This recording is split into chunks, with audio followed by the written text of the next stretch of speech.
yaragisomye mu mutwe acambura na telefone yitonze. Maze kucyambura telefone dore nguri bagenzi be baje. Bimeze bite rero?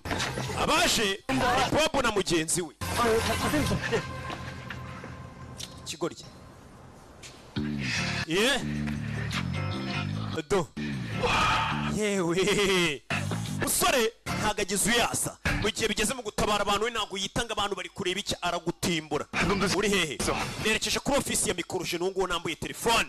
거기를 납치했어요? 너 bafungiye umukobwa se?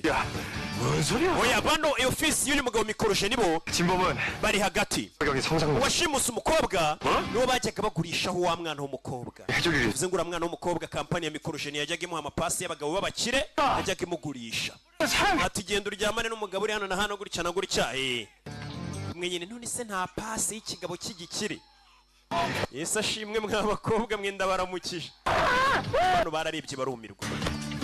Musore akubitiye umuntu ku karubanda kandi abantu bari gukamera kandi barabimubujije. Nibuke baranamuhagaritse mu kazi byose ari kubikora kubera ababyeyi babaje bakamutakambira n'abantu bamwizera bavuga ati wa mwana ufite imbaraga zidasanzwe. Nanjye hari igihe nsobanura filime atari uko mbikunze ari ukubera abamama bamamaga rukiba abana basobanura batari waba dukijije ko kugasobanura. Umwana yavuyeyo gutyo amenundi cyane uko atanu bimeze bite rero? Umwana avayo gutyo bakise memorist. Iyi ni episode ya 2 nigarukiye mu Nyakoreya.